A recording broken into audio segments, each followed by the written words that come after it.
bienvenidos. Un texto para memorizar, ¿verdad? Salmos 34:7.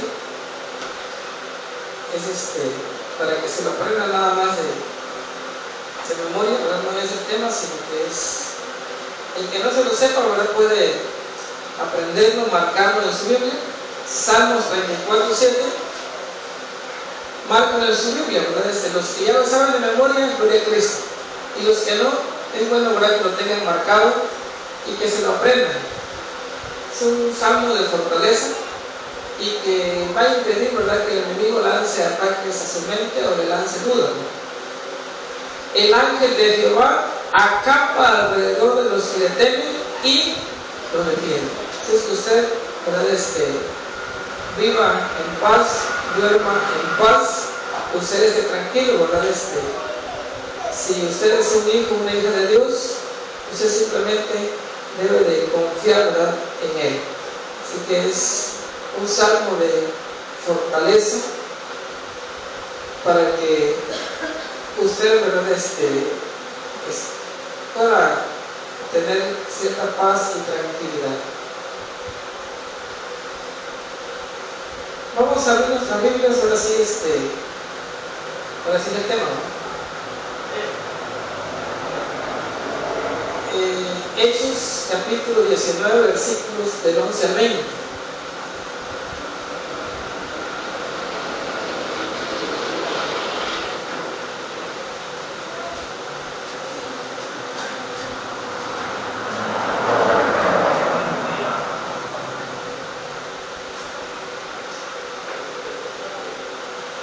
Libro de los Hechos, en su capítulo 19, en su versículo del 11 al 20. También, ¿verdad?, para algunos es conocido este pasaje, pero pues vamos a ver, ¿verdad?, el enfoque que Dios ha puesto en mi corazón. Libro de los Hechos, en su capítulo 19, versículos del 11 al 20. Y no nos pusimos de acuerdo, es simplemente, ¿verdad?, ese es el tema que ya Dios me había dado para compartirlo. Hechos 19, versículos del 11 al 20, y dice así la palabra del Señor, que a todos, gloria a Cristo. Y hacía Dios milagros extraordinarios por mano de Pablo, de tal manera que aún se llevaban a los enfermos los paños o delantales de su cuerpo, y las enfermedades se iban de ellos y los espíritus malos salían. Pero algunos de los judíos, exorcistas ambulantes, intentaron invocar el nombre del Señor Jesús sobre los que tenían espíritus malos, diciendo: os conjuro por Jesús, el que predica Pablo. Había 7 hijos de un tal Esceva, judío, jefe de los sacerdotes, que hacían esto. Pero respondiendo el espíritu malo dijo: a Jesús conozco y sé quién es Pablo, pero vosotros, ¿quiénes sois? Y el hombre en quien estaba el espíritu malo, saltando sobre ellos y dominándolos, pudo más que ellos, de tal manera que huyeron de aquella casa desnudos y heridos. Y esto fue notorio a todos los que habitaban en Éfeso, así judíos como griegos, y tuvieron temor todos ellos, y era magnificado el nombre del Señor Jesús. Y muchos de los que habían creído venían, confesando y dando cuenta de sus hechos. Asimismo, muchos de los que habían practicado la magia trajeron los libros y los quemaron delante de todos, y hecha la cuenta de su precio, hallaron que eran 50,000 piezas de plata. Así crecía y prevalecía poderosamente la palabra del Señor. Padre, en esta hora vengo delante de tu presencia y poniendo mi vida en tus manos. Te pido, Señor, que me guíes por medio de tu Espíritu Santo palabra sea para edificación en la vida de cada uno de los presentes y de quienes van a escuchar en sus hogares. En el nombre de Cristo Jesús, te doy gracias, Señor. Amén y amén. Pueden tomar su lugar. Voy a compartir el tema. ¿Y ustedes quiénes son? Eso le dijo, ¿verdad? Demonio, o eso le dijo el espíritu malo a los hijos de sacerdote Cero. Le dijo, ¿y ustedes quiénes son? La verdad que cuando estaba leyendo ese tema me causó, ¿verdad?, cierta curiosidad, porque le dice, ¿verdad?, a Jesús conozco y sé quién es Pablo, pero ustedes quiénes son. ¿Alguien, verdad, sabe qué significa esa interrogante? ¿Alguien, quién dice yo? ¿Quién dice yo acerca de? En verdad, el demonio no conocía a esos 7 hijos de sacerdote. Les dice, a Jesús conozco y sé quién es Pablo, pero ustedes quiénes son. Entonces el tema es, ¿y ustedes quiénes son? Igual, a la hora de que uno se pone a estudiar, ¿verdad?, a meditar en la palabra, a sumergirse en la palabra, ¿verdad?, siempre salen ciertas dudas o ciertas profundidades de la enseñanza. Y vamos a analizar punto por punto, ¿verdad? Entonces, ¿cómo es que el espíritu malo sí conocía a Jesús y sabía quién era Pablo, pero no conocía quiénes eran los 7 hijos del sacerdote Seba? Con signo de interrogación, ¿no? Y esa es una pregunta retórica. Ahora bien, analizando el pasaje de la Escritura, dice, ¿verdad?, primeramente que estos eran judíos. ¿Por qué, verdad? Porque la narración nos dice, pero algunos de los judíos, exorcistas ambulantes, intentaron invocar el nombre del Señor Jesús sobre los que tenían espíritus malos. Entonces, para empezar, eran judíos. Pero también tomemos en cuenta que los apóstoles y los discípulos de Jesús también eran judíos. También para que nos ubiquemos, ¿no? Y también el apóstol Pablo era judío. Era fariseo de fariseos, pero era judío. Con ciudadanía romana, ¿no?, pero de sangre judía. Entonces sí, podemos analizarlo. Ahora,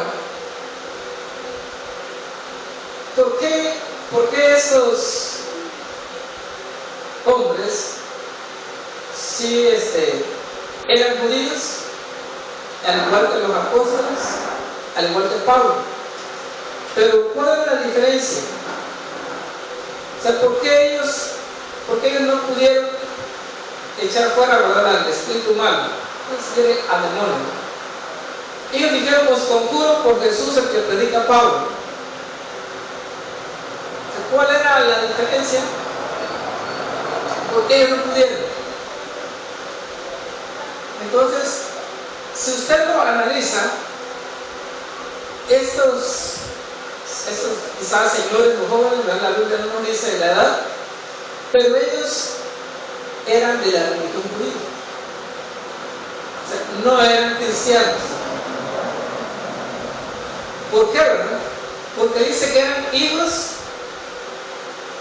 de un sacerdote y este sacerdote era jefe de los sacerdotes.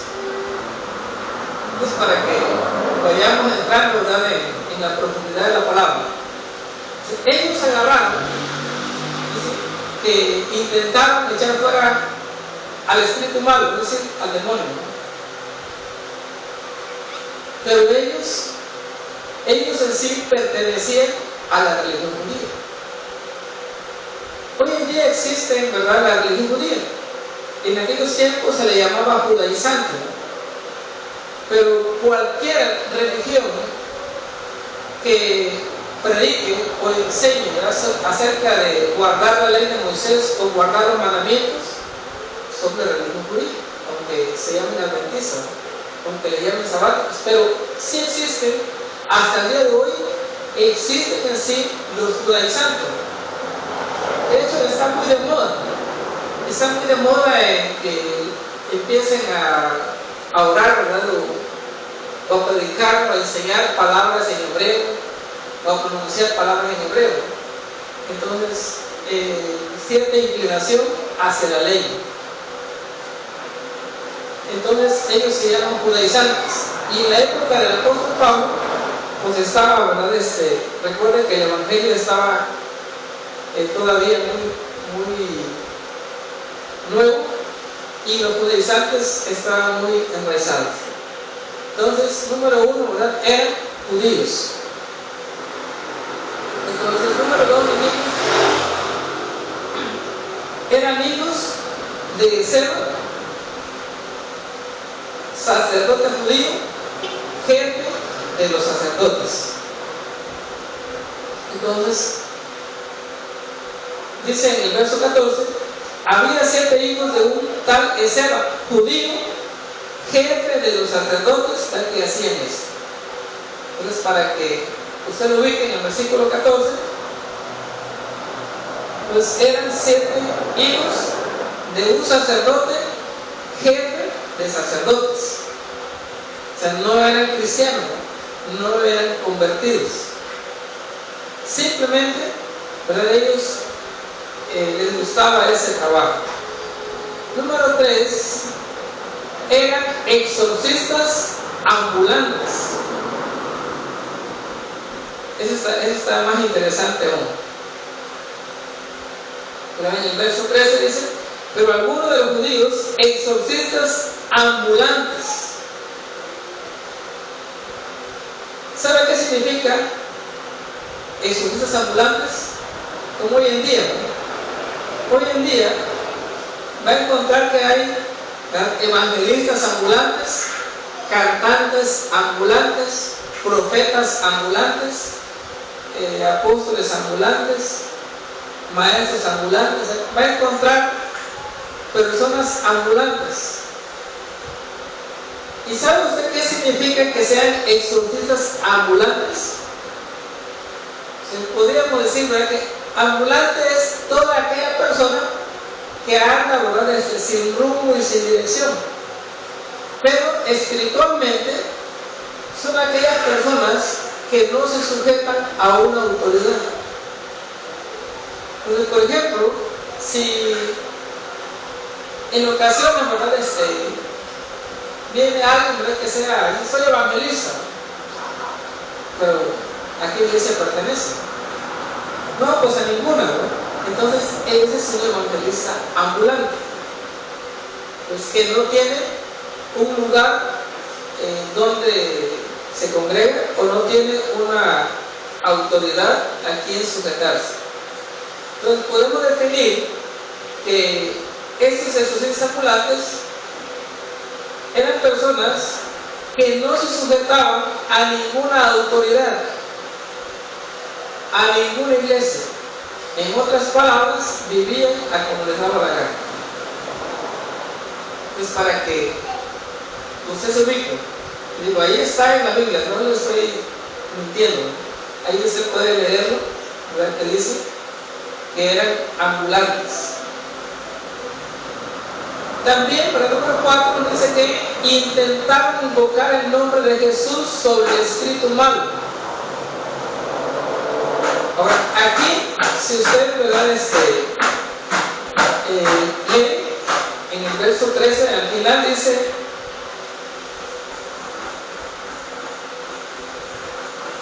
intentaron invocar el nombre del Señor Jesús sobre los que tenían espíritus malos, diciendo, os conjuro por Jesús, el que predica Pablo.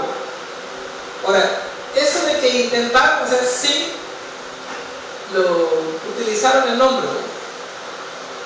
Pero, ¿por qué dice que intentaron? porque no ocurrió, ¿verdad? El milagro. Entonces usaron el nombre de Jesús, y podemos nosotros decir que en el nombre de Jesús quisieron echar afuera al demonio, pero el demonio no les obedeció. Realmente, sí usaron el nombre de Jesús, pero igualmente, ¿verdad? El demonio no obedeció, ¿verdad? Ese mandato. Entonces dice, ¿verdad? Este pasaje dice: por Jesús el que predica Pablo. Se cuenta también, si usted se refiere, ¿verdad?, a Jesús, o sea, ¿cómo menciona un cristiano el nombre de Jesús? Dice: por Jesús al que predica Pablo. ¿Qué demuestra eso? Que no hay una relación, no hay una comunión, no hay un acercamiento. Nosotros, ¿verdad? Cuando oramos, ¿verdad?, le llamamos, ¿verdad?, Padre Celestial, le llamamos mi Señor, le llamamos mi Salvador, mi Rey, ¿verdad? Es la relación que nosotros tenemos con Cristo. Pero ellos dicen, ¿verdad?, por Jesús al que predica Pablo. En otras palabras, no había ningún compromiso, no había ninguna relación, no había ningún acercamiento entre ellos y Cristo. Eran desconocidos para Cristo. Entonces no existe ninguna relación. Además de ello, podemos observar que ellos eran imitadores y competidores del apóstol Pablo, pero no eran hermanos de la fe, ni mucho menos compañeros. O sea, ¿por qué ellos empezaron a exorcizar? Porque veían, porque ellos veían los milagros que Dios hacía por manos del apóstol Pablo. Entonces, ¿verdad?, la narración en el 11 que iniciamos dice, ¿verdad?, que Dios hacía grandes milagros por manos del apóstol Pablo. O sea, era muy notorio, era muy conocido acerca de todo lo que Dios estaba haciendo por manos del apóstol Pablo. Entonces ellos dijeron: bueno, pues igual nosotros, ¿no? Entonces ellos quisieron imitar, pero imitar en el grado de competencia. ¿Por qué? Porque nosotros podemos imitar, ¿no? Generalmente en una iglesia, cada líder, ¿verdad?, que Dios levanta, además de que somos imitadores, ¿verdad?, de Cristo, dice el apóstol Pablo, ¿verdad?, sean imitadores de mí, a como yo soy de Cristo. Entonces nosotros imitamos a nuestros pastores, ¿no?, a nuestros maestros. Generalmente los imitamos, pero no en el grado de competencia, sino en el grado de compañerismo. Imitamos en el grado de aprendizaje, en el grado de alumno. Es decir, que un alumno va a aprender del maestro, un alumno va a imitar a su maestro, pero sin caer en la competencia. Pero aquí, estos siete señores estaban imitando, pero en el grado de competencia. No eran cristianos, no trabajaban en equipo con el apóstol Pablo, sino que ellos andaban por su cuenta. No eran cristianos, no eran hermanos de la fe, ni compañeros. Ahora, el demonio dijo: a Jesús conozco. Y créanme que sí. En Mateo 8, Evangelio de Mateo, capítulo 28, versículo de 29 al 31,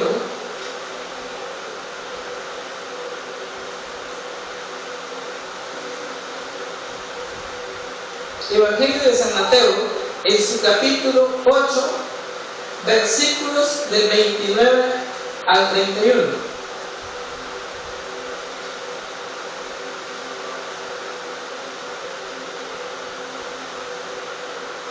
San Mateo capítulo 8, versículos del 29 al 31. Voy a contextualizar desde el 28. Cuando llegaron a la orilla, a la otra tierra de los Gadarenos, vinieron a su encuentro dos endemoniados que salían de los sepulcros, feroces en gran manera, tanto que nadie podía pasar por aquel camino. Y clamaron diciendo: ¿qué tienes con nosotros, Jesús, Hijo de Dios? ¿Has venido acá para atormentarnos antes de tiempo?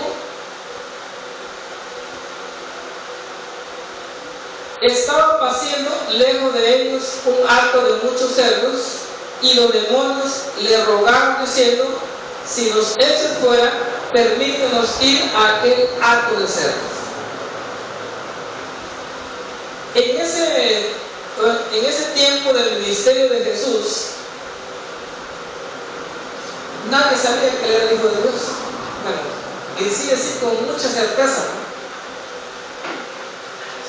Es más, los enemigos de Jesús, de los sacerdotes, los fariseos, los escribas, no sabían que él era Cristo, no sabían que él era el Hijo de Dios.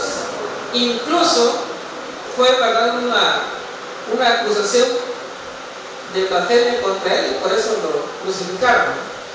Nunca se dieron cuenta de que Jesús era el Hijo de Dios. Pero los demonios sí lo reconocen. Desde el primer encuentro que Jesús tiene con los demonios le dicen: Jesús, Hijo de Dios. Sí lo conocen. Sí sabían, ¿verdad? Sabían quién era. Reconocieron que Jesús era el Hijo de Dios y que había venido, ¿verdad?, a este mundo, dice, para atormentarnos. Solamente que ellos dijeron: antes de tiempo, ¿no? ¿Qué significa ello? De que están conscientes, ¿no? Están conscientes de que va a llegar el momento, o que viene el camino, ¿verdad?, el tiempo en que van a ser atormentados. El tiempo del tormento para los demonios, para los espíritus inmundos, para Satanás y sus ángeles, el tiempo ahora está en camino. Va a llegar el día y la hora en que van a recibir el castigo eterno. Y los demonios lo saben. Y por ello dijeron: han venido para atormentarnos antes de tiempo. Lo que significa que en el tiempo que Jesús estaba predicando, todavía, ¿verdad?, no era el momento. Que todavía no había llegado el día y la hora, ¿verdad?, en que sean atormentados. Pero lo reconocieron. Entonces, ellos se dieron cuenta de quién era Jesús. También en San Marcos, capítulo 1, versos 23 y 24.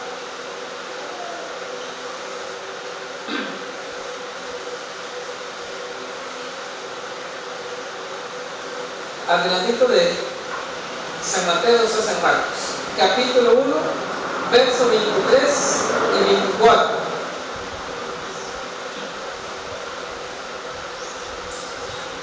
Pero había en la sinagoga de ellos un hombre con espíritu inmundo que dio voces diciendo: ¿qué tienes con nosotros, Jesús Nazareno? ¿Has venido para destruirnos? Sé quién eres, el Santo de Dios. Por ese motivo es que cuando se da el encuentro, ¿verdad?, esos demonios, cuando los 7 hijos del sacerdote quieren echarlo fuera, le dicen: a Jesús conozco. Sabían quién era Jesús, conocían a Jesús. Entonces, ¿por qué? Porque tienen, ¿verdad?, porque son espíritus y se mueven, ¿verdad?, en un mundo espiritual y conocen. Entonces sabían que Jesús era Dios encarnado. Por eso les dijeron: a Jesús conozco. Pero también dijeron, y sabemos quién es Pablo. Ahora vemos también Hechos capítulo 16, verso 17.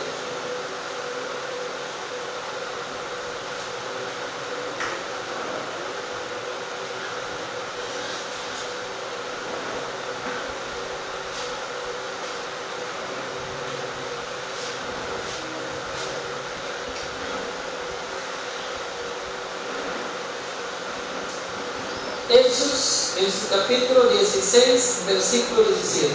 Dice: esta, siguiendo a Pablo y a nosotros, daba voces diciendo: estos hombres son siervos del Dios Altísimo, quienes os anuncian el camino de salvación. Para contextualizar, voy a leer el verso 16. Dice: aconteció que mientras íbamos a la oración, nos salió al encuentro una muchacha que tenía espíritu de adivinación, la cual daba gran ganancia a sus almas, adivinando. Entonces, esta, siguiendo a Pablo y a nosotros, daba voz diciendo: estos hombres son siervos del Dios Altísimo, quienes os anuncian el camino de salvación. Y esto lo hacía por muchos días, mas desagradando a Pablo, este se volvió y dijo al espíritu: te mando en el nombre de Jesucristo que salga de ella. Y salió en aquella misma hora. Entonces ya el apóstol Pablo había expulsado a los demonios, les había ordenado salir y salieron. Por lo tanto, ya se conocían. Por eso le dijeron: y sé quién es Pablo. Ya le había tenido un encuentro. Entonces Pedro le dice: ¿y ustedes quiénes son? Ahora pregúntese: ¿será que en verdad no conocía el demonio? ¿Será que no conocía a estos 7 señores? Entonces la expresión ¿y ustedes quiénes son? No denota que sea falta de conocimiento. ¿Por qué? ¿Verdad? Los demonios se mueven. Es más, Satanás ha designado un par o más demonios a cada persona, de tal manera que andan, ¿verdad?, ahí fastidiando a la gente. El mundo le llama el ángel de la guardia. Eso le llama. Obviamente que para nosotros que somos cristianos, ¿verdad?, el texto que leímos es que el ángel de Jehová acampa alrededor de los que temen y nos defienden. Entonces nosotros como cristianos tenemos ángeles que están con nosotros. No los podemos ver porque son espíritus, pero están a nuestro alrededor, nos cuidan y nos defienden. En el caso de las personas que aún no tienen a Cristo como su Señor y Salvador, lo que tienen, ¿verdad?, son demonios. Ya sea, ¿verdad?, demonio de chisme, demonio de vicio, demonio de pleitos, etc. Infinidad de demonios, demonio de enfermedad. Entonces, cuando el espíritu malo dice: ¿y ustedes quiénes son? Entonces, está notando que quiénes son en Cristo, pues.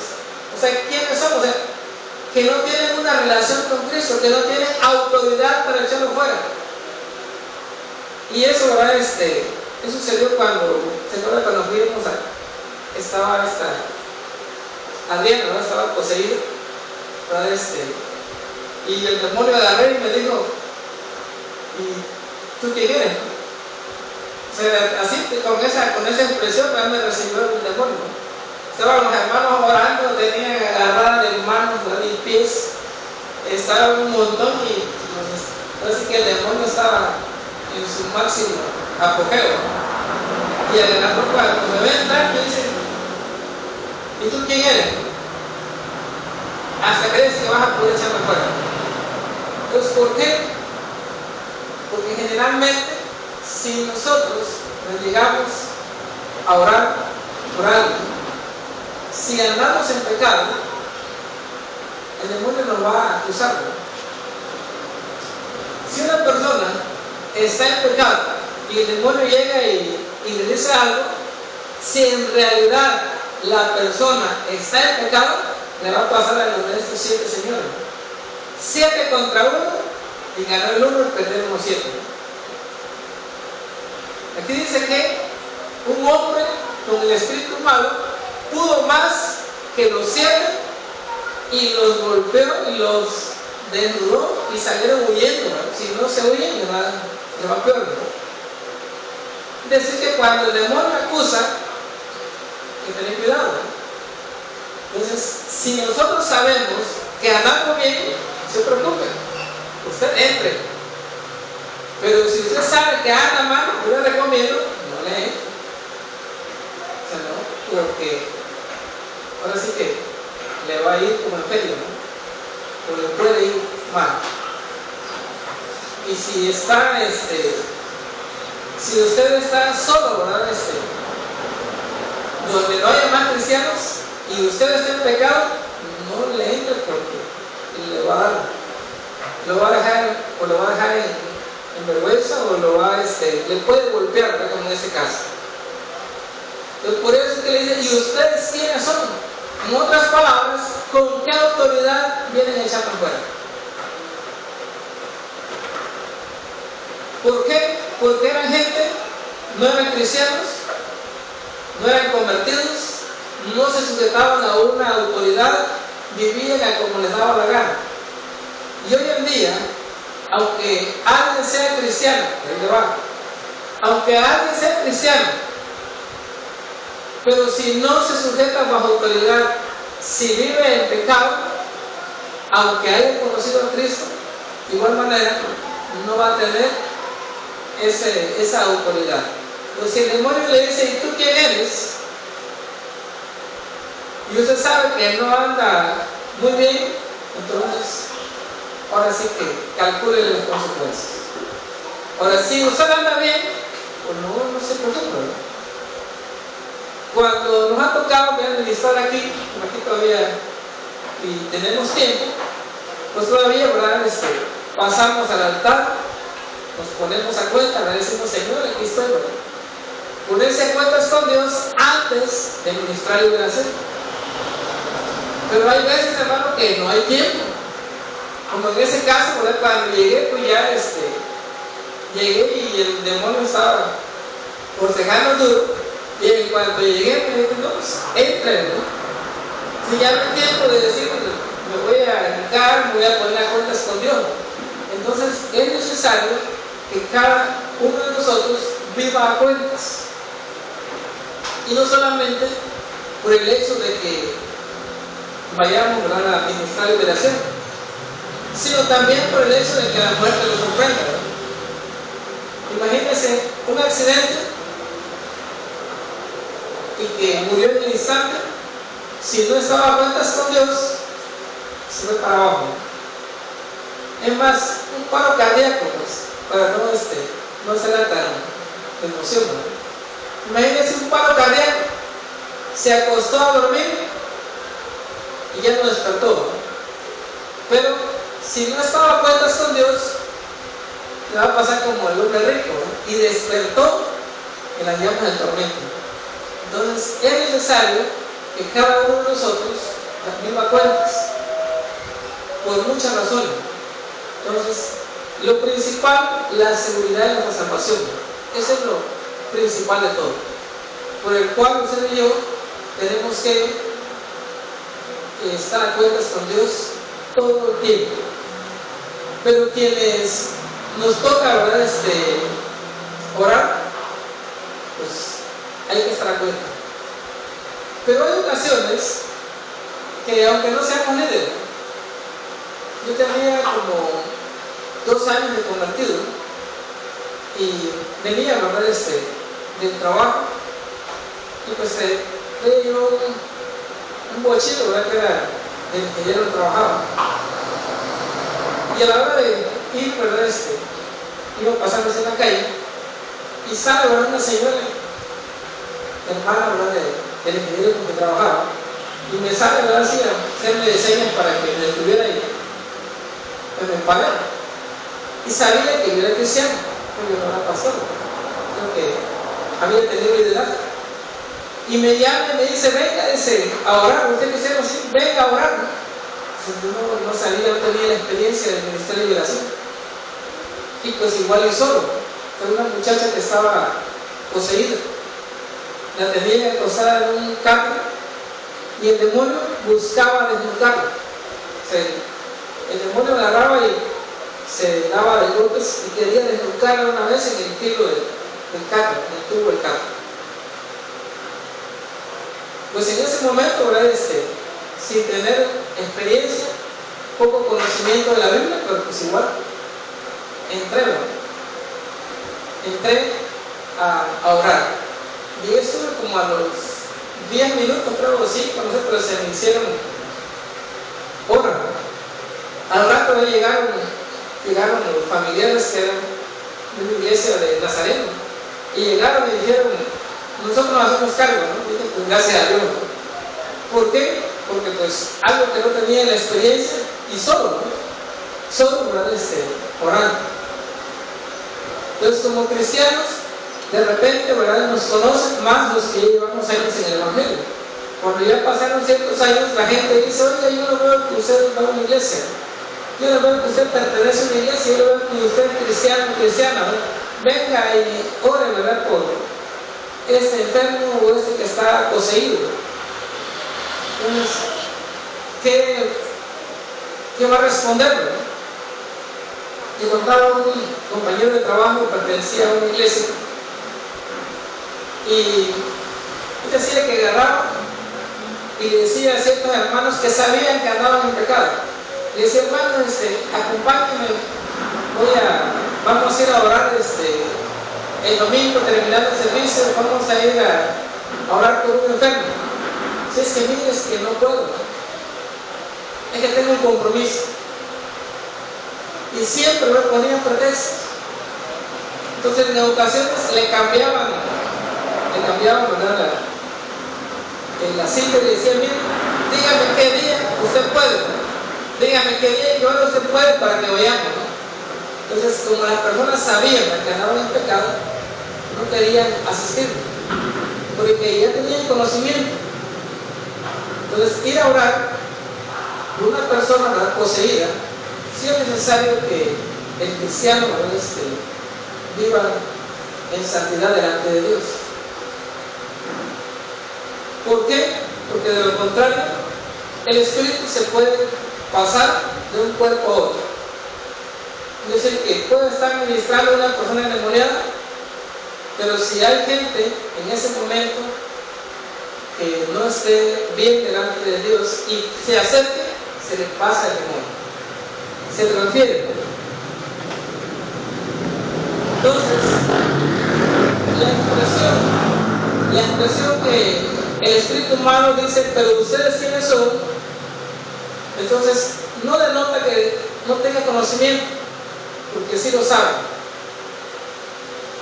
cómo vive cada persona, conocen lo que cada persona hace, sea creyente o no sea, tienen el conocimiento, sino que la expresión significa con qué autoridad. La expresión, el demonio, ¿verdad?, le dice, ustedes no tienen autoridad para echarme fuera, viven en pecado, viven en rebeldía, no son cristianos. En otras palabras, el demonio le dice, ustedes son de los míos. Pues, ¿por qué? Porque el demonio, ¿verdad?, le dice a la gente, tú eres igual que yo. Y esa es la expresión que decía el hermano Marilu, ¿verdad?, de decir su Dios, que significa que no es el espíritu de la persona, que es el demonio que ya tomó control. Porque el demonio no le va a decir mi Dios, ¿no? El demonio le dice tu Dios. Esa expresión utiliza, no va a decir, no, si en el nombre de Dios, en el nombre de tu Dios. ¿Por qué? porque ellos, ¿verdad? Como están en rebeldía, no le llaman, ¿verdad?, su Dios, y no le llaman Dios a nuestro Dios. Entonces las consecuencias que es que el endemoniado golpeó y desnudó a los 7 en la calle, los cuales salieron corriendo. Y nos dice que esta noticia corrió, ¿verdad?, por todo Éfeso y sus alrededores.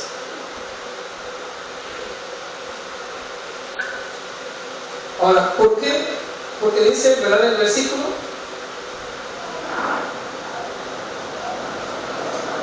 dice el verso 17, y esto fue notorio a todos los que habitaban en Éfeso, así judíos como griegos, y tuvieron temor todos ellos, y era magnificado el nombre del Señor Jesús. Entonces, eso de que fue notorio significa que la noticia corrió, ¿verdad? No, pues imagínense 7 personas golpeadas de nuevo por la calle, corrió un chisme, ¿verdad?, la noticia por todo Éfeso. Y nos dice también que muchos creyentes se pusieron a cuentas, y los brujos convertidos trajeron sus libros de magia y los quemaron delante de todos con un valor de 50,000 piezas de plata. Verso 18. Y muchos de los que habían creído venían confesando y dando cuenta de sus hechos. Es decir, se pusieron a cuenta. Dijeron, no, pues si Dios se trata, pues hay que ponerse a cuenta. Entonces muchos de los creyentes o nuevos creyentes, muchos cristianos, renovaron su voto. Se pusieron a cuentas con Dios por si acaso, ¿no? Pero bueno, no sé qué. También a todos nosotros. Eso es lo que se consigue o lo que se propone uno con el Evangelio, ¿verdad? Que la gente reconozca sus pecados, que la gente se ponga a cuentas con Dios. Verso 19. Asimismo, muchos de los que habían practicado la magia trajeron sus libros y los quemaron delante de todos, y hecha la cuenta de su precio, hallaron que era 50,000 piezas de plata. Entonces, los que practicaban la magia, es decir, los brujos que se habían convertido, imagínense, 50,000 piezas de plata, ¿no? Eran muchos de los que se habían convertido. Ahora nos enseña de que las cosas, ¿verdad?, se tienen que quemar como una evidencia de un pacto roto. Es decir, que la persona que practicaba la brujería y que tenía libros, pues digo, lo quemo, ¿no? Y con eso se rompe el pacto. Y concluye con esto. Los demonios sí conocen a las personas y saben, ¿verdad?, lo que hace cada uno, saben cómo vive cada persona y saben lo que hace cada quien todos los días. Si el cristiano no vive en santidad, el demonio también puede entrar en él. Si el cristiano vive en pecado y quiere participar en una liberación, puede ser poseído. Y sí conocen y saben, no solamente a los no cristianos, principalmente de los cristianos. ¿Por qué? Porque de esa manera buscan cómo acusar a cada uno. Así que lo recomendable es siempre mantenernos a cuentas con el Señor. Entonces, la expresión ¿y ustedes quiénes son?, no denota falta de conocimiento, sino que les estoy diciendo con qué autoridad ustedes quieren echarme fuera. Si son de los míos, son rebeldes igual que yo, me pertenecen. Póngase de pie, vamos a orar y medite en su corazón, ¿verdad?, cómo usted está viviendo. Si hoy, ¿verdad?, fuera el arrebatamiento, usted se iría, o si muriera de paro cardíaco, ¿a dónde iría su alma? Es importante que nosotros no estemos a cuentas delante de Dios, porque eso, para Cristo nos ha llamado, porque esa es la voluntad de Dios, que vivamos en santidad, sin la cual nadie verá al Señor.